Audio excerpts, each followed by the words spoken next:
Shut up. உன்னை யார் இங்க வர சொன்னது? டாடி தான் உன்னை கூட்டிட்டு வர சொல்லி என்ன இங்க அனுப்புனாரு. கார் அங்க, டிரைவர் இங்க. இந்தா டார்லிங். தேவையில்ல. வீட்டுக்கு வர எனக்கு வழி தெரியும். நான் ஒன்னும் பச்சை குழந்தை இல்ல. டிரைவர் சார், மேடம்க்கு வர இஷ்டம் இல்லையா? நீங்க இடத்த காலி பண்ணுங்க. சிவ பூஜையில கரடியா ஓடி அந்த பக்கம். நான் என்ன சொல்ல வரேன்னா, அதாவது டாடி என்ன சொல்றாருன்னா, வயசு பொண்ணுங்க யாரும் தனியா வரக்கூடாதான். டாடி பேச்ச நான் கேட்பேன், என் பேச்ச நீ கேளு கண்ணு. வாடி செல்லம்.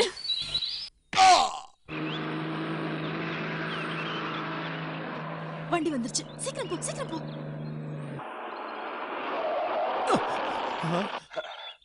ஐயோ ஐயோ ஐயோ, அநியாயமா இப்படி காரை ஏத்திட்டானே. கண்ணுல உனக்கு இப்படியே வண்டி ஓட்டுவ? ஆண்டவனே, இனிமே என்ன யாரு காப்பாத்துவா? அநியாயம். ஐயோ, ஐயோ, நான் என்ன பண்ணுவேன்? தம்பி, ஐயோ, புள்ள இப்படி கட்டறீங்க.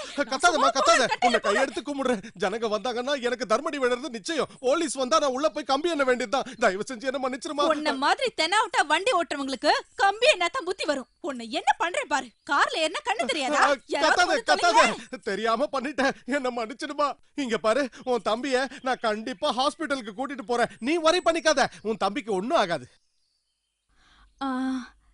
சரி சரி, பார்த்தா நல்லவனா தெரியற.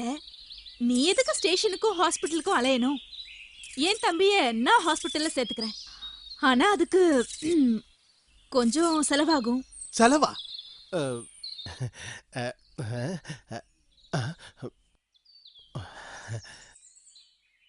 ம் 50 பைசாவா? 50 பைசாவை பிச்சைக்காரனுக்கு போட்டா கூட உன் மூஞ்சிலே தூக்கி அடிப்பான். யாராவது வாங்கல, வந்து தொலைங்களே. குடுத்துறேன். இந்தா. இது போதும், அட்ஜஸ்ட் பண்ணிக்கிறேன். கும்பல் கூடுறதுக்கு முன்னாடி இங்க இருந்து ஓடி போயிடு.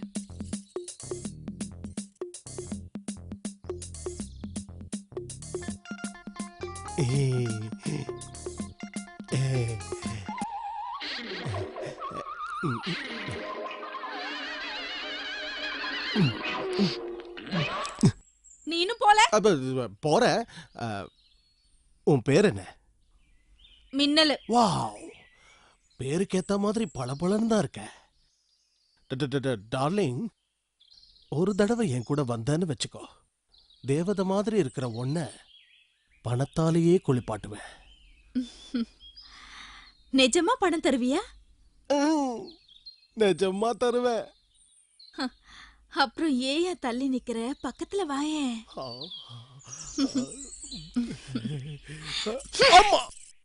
என் ஃப்ரெண்ட்ஸ் முன்னாடி என் கைய பிடிச்சு இழுக்க அந்த சக்திக்கு என்ன தைரியம் இருக்கணும்? அவன் யாரு? அவனுக்கு எப்படி இந்த துணிச்சல் வந்தது? நம்ம கிட்ட கை கட்டி நிக்கிற ஒரு சாதாரண மேனேஜரோட பையன் அவன். இன்னைக்கு வெறும் அடியோட தப்பிச்சுக்கிட்டான். இன்னொரு தடவை அப்படி செஞ்சா அப்புறம் நடக்கிறதே வேற. அப்பனுக்கும் பிள்ளைக்கும் நீ ரொம்ப தான் இடம் கொடுக்கற. அவனுங்க சொல்றதுக்கெல்லாம் நீ தலையாட்டுற. அவனுங்க 2 பேரையும் வீட்டை விட்டு விரட்டினாதான் வீடு உருப்பிடும். அப்படி போடு. எங்களை பத்தி உங்க மக கேவலமா பேசிட்டு போறத ரசிக்கிறீங்களா? எங்களோட அந்தஸ்தை எடை போடுற அளவுக்கு பெரிய மனுஷி ஆயிட்டாளாவ.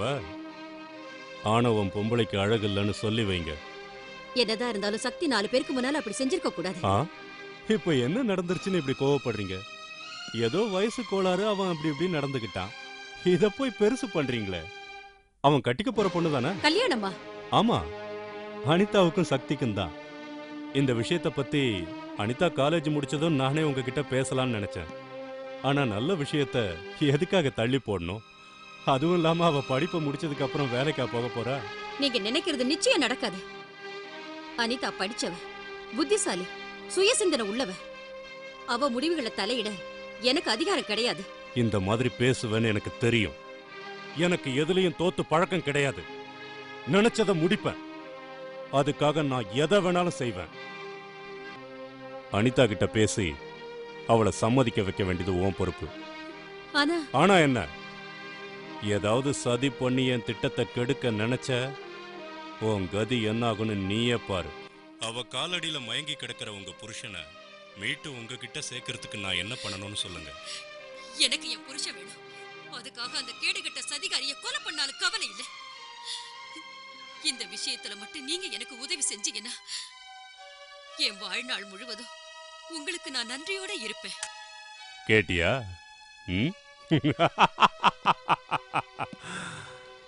சரஸ்வதி சாவுல எந்த தடயமும் கிடைக்காம போலீஸ் திணறிக்கிட்டு இருக்கு. நான் தான் கொலை பண்ணேன்னு அவங்க கிட்ட சொல்ல போறேன்.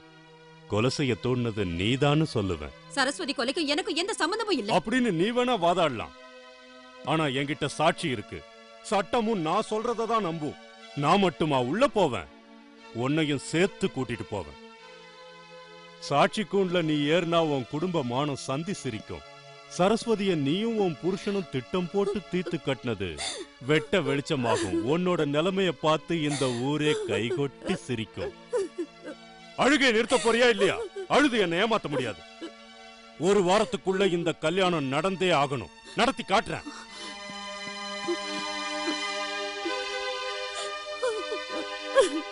ஏய், எந்த கப்பல் முழுகிடுச்சுன்னு கணத்துல கை வச்சிருக்க? டாடி, ஜென்மத்துக்கும் இந்த அடியை என்னால மறக்கவே முடியாது. அந்த கௌரி என்ன இழிச்ச வாயன்னு நினைச்சுக்கிட்டு இருக்கா. நான் யாருன்னு அவளுக்கு காட்டுறேன். இத்தனை வருஷமா என் மனசுல இருந்த கனவு நனவாகிற நாள் வந்துருச்சு.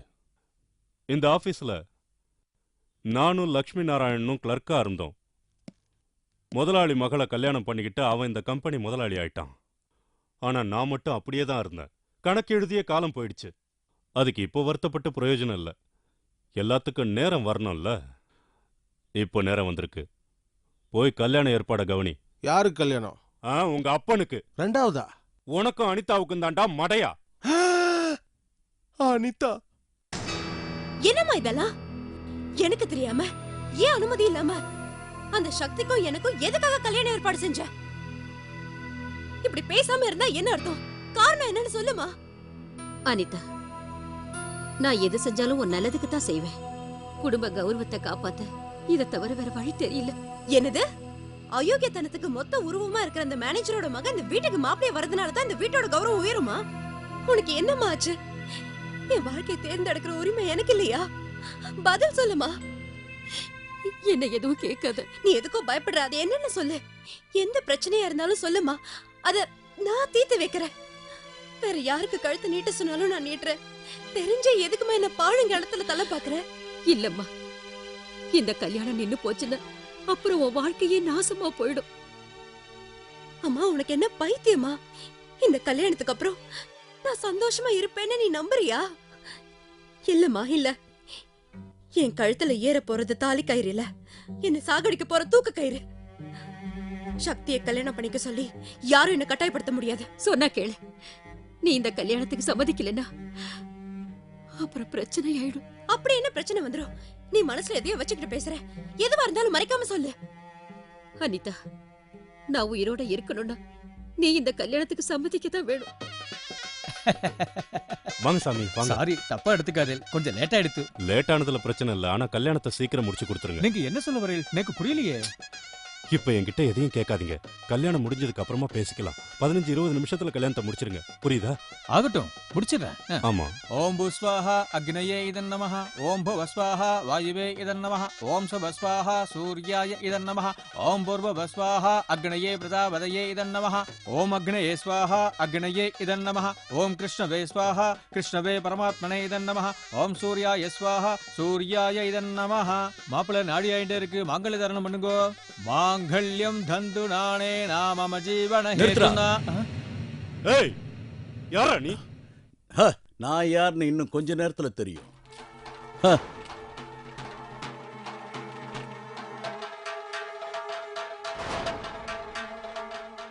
ஊருக்கே அம்பலமான விஷயத்த இப்ப நீயும் பாரு. போட்டோவை பார்த்தவன இப்ப நான் யாருன்னு புரியுதா? எல்லாரும் கேளுங்க. நான் இவளுக்கு தாலி கட்டின புருஷன். இவ எனக்கு பொண்டாட்டி.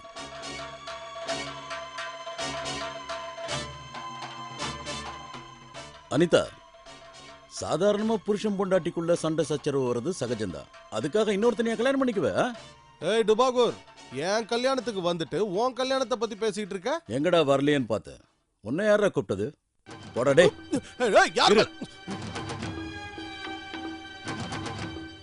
இது என்ன குழப்பம்? இவ உங்ககிட்ட எதுவும் சொல்லன்னு நினைக்கிறேன்.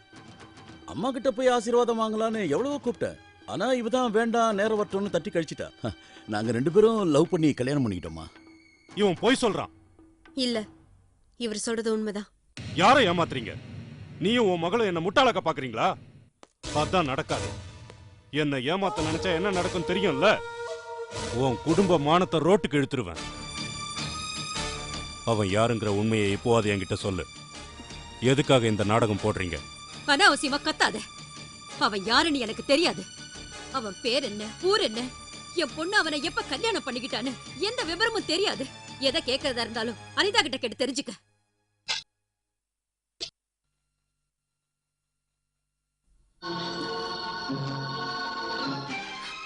நீயா?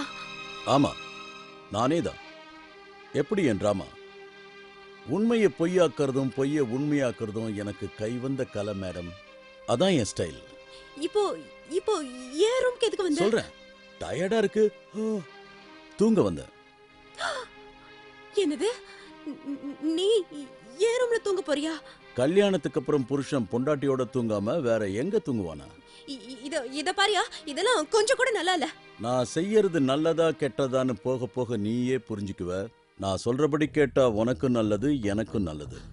மரியாதையா ரூமை விட்டு வெளியே போ. இப்ப நான் வெளியில போனேன்னா நமக்கு கல்யாணம் ஆகலைன்னு ஊருக்கே தெரிஞ்சிடும். அதுக்கப்புறம் இந்த லூசு மாப்பிள்ள உள்ள வந்துருவா.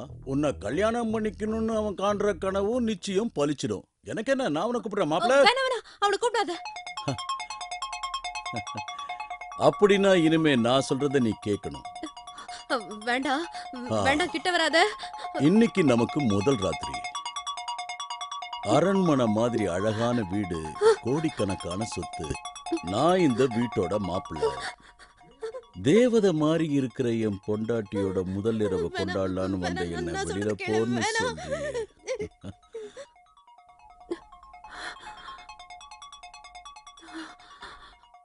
ஆண்டவன் சத்தியமா உன் இஷ்டத்துக்கு மாறா நடக்க மாட்டேன்.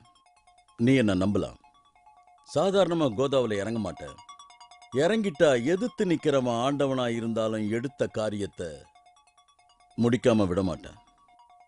இப்ப நான் இந்த ரூமை விட்டு வெளியில போனேன்னா நம்ம மொத்த திட்டமும் அம்பேல் ஆயிடும். அப்புறம் இன்னொரு விஷயம், நாளைக்கு யாருக்கிட்டையும் நீ இங்கேயும் நான் அங்கேயும் படுத்த விஷயத்த சொல்லிடாது. சொன்னா அது போக வேண்டிய இடத்துக்கு போய் அப்பனும் மகனுக்கும் தெரிஞ்சு பேண்டு வாசிக்கிறதுக்கு ஒரு ரூம்குள்ளேயே வந்துருவானு. சொன்னது புரிஞ்சுதா? நிம்மதியா தூங்கு. Good night, sweet dreams.